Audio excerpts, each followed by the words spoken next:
Assalamualaikum warahmatullahi wabarakatuh.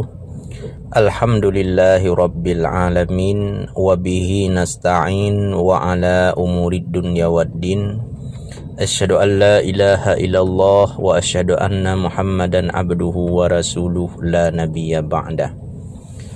Taib ya ikhwana, insyaallah pada hari yang berbahagia ini kita akan mengkaji ayat yang keempat dan ayat yang kelima dari surat Al-Fatihah, yaitu Maliki Yaumiddin, Iyyaka na'budu wa iyyaka nasta'in. Kita akan melihat apa nilai-nilai balaghah yang terkandung di dalamnya. Unsur balaghah yang pertama yang terkandung dalam kalimat Maliki Yaumiddin, Iyyaka na'budu wa iyyaka nasta'in adalah saja mutarraf. Dalam ilmu balaghah, cabang ilmu badi, ada satu bab namanya saja. Saja adalah tawafukul fasilataini au akthar fil harfil akhir. Serasinya dua fasilah atau lebih pada huruf akhir. Itulah arti daripada saja.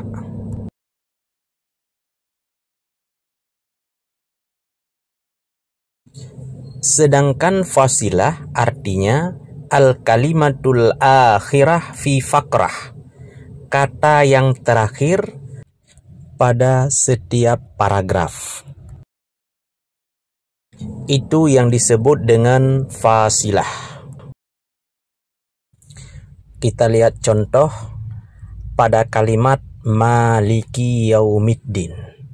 Ad-din itu disebut dengan fasilah karena ad-din ini kata yang terakhir. Kemudian pada kalimat Iyyaka na'budu wa iyyaka nasta'in, maka nasta'in ini adalah fasilah karena nasta'in kata yang terakhir.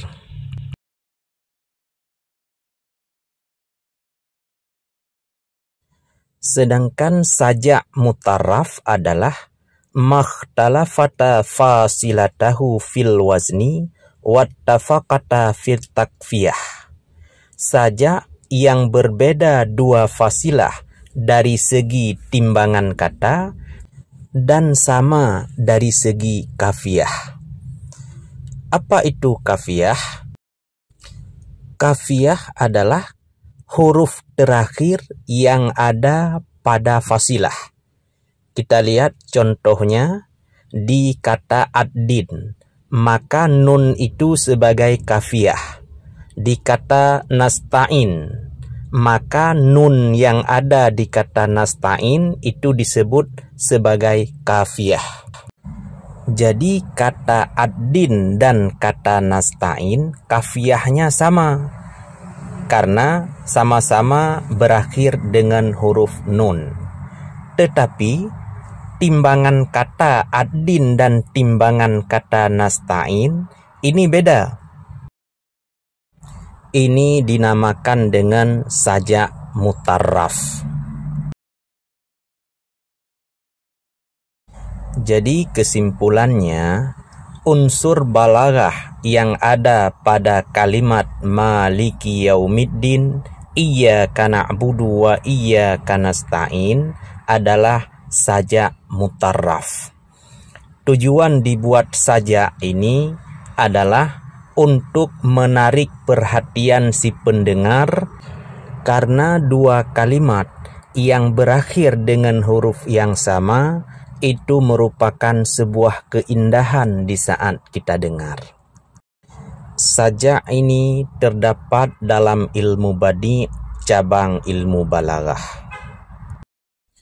Unsur balaghah yang kedua terdapat pada kalimat Iyyaka na'budu wa iyyaka nasta'in adalah takdim wa ta'khir.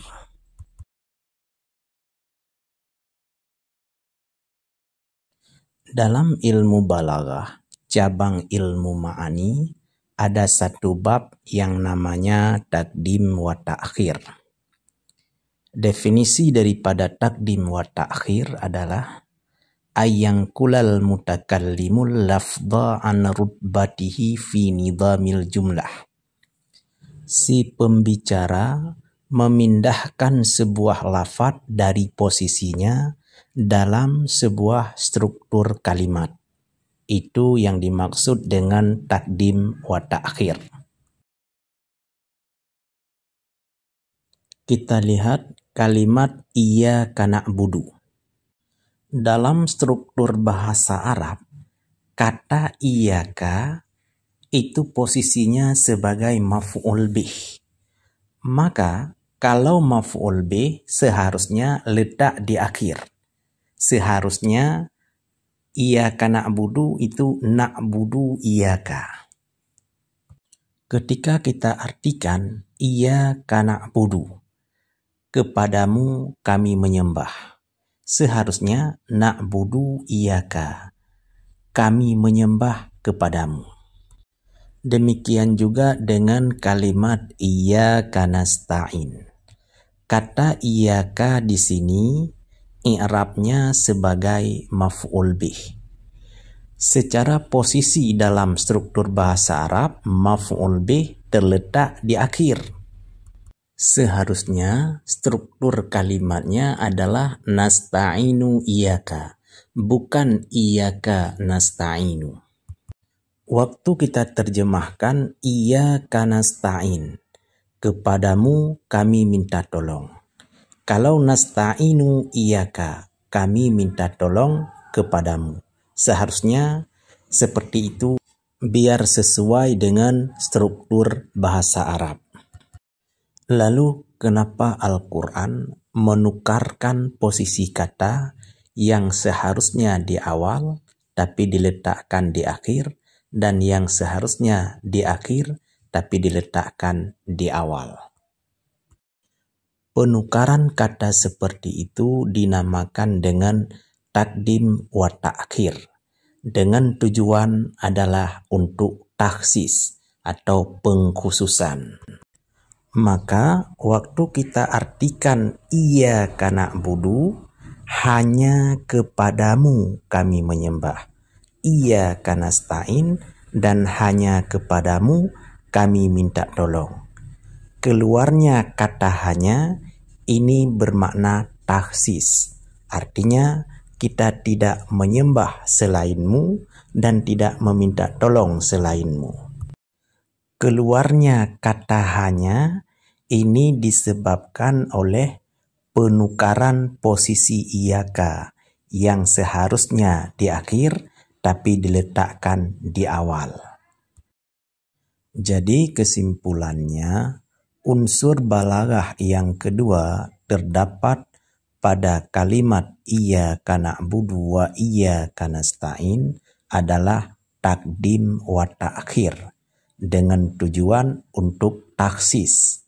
Ini terdapat dalam ilmu ma'ani cabang ilmu balaghah.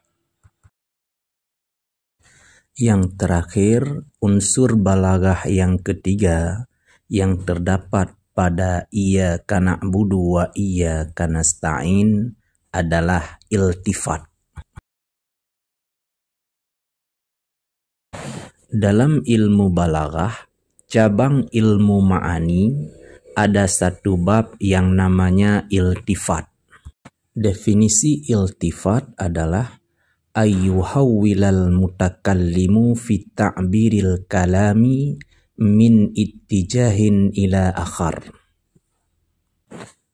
Artinya, si pembicara mengubah ucapannya dari satu arah ke arah yang lain. Itu yang dinamakan dengan iltifat. Nah, sebelum kalimat iyyaka na'budu wa iyyaka nasta'in, ada kalimat lain yaitu maliki yaumiddin. Arti dari maliki yaumiddin adalah pemilik hari pembalasan. Siapa yang memiliki hari pembalasan itu adalah Allah. Kalau Allah maka dhamir yang cocok untuk kita ungkapkan terhadap Maliki Yaumiddin adalah huwa. Artinya dialah Allah yang memiliki hari pembalasan. Dalam bahasa Arab, huwa itu disebut dengan dhamir ghaib ataupun kata ganti orang ketiga. Nah, biar sesuai dengan kalimat sebelumnya, seharusnya di kalimat iyyaka na'budu wa iyyaka nasta'in itu adalah iyyahu na'budu wa iyyahu nasta'in. Karena iyyahu itu dhamir ghaib atau orang ketiga. Sedangkan sebelumnya juga orang ketiga.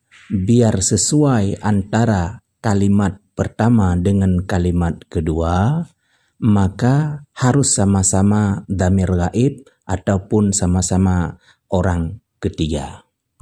Waktu kita artikan, dialah Allah yang memiliki hari pembalasan dan kepada Dia kami menyembah dan kepada Dia kami minta tolong.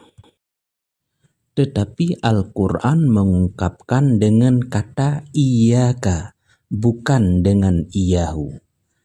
Kalau kata iyyaka dalam bahasa Arab disebut dengan dhamir mukhatab atau orang kedua, maka bermakna kepadamu, bukan kepadanya.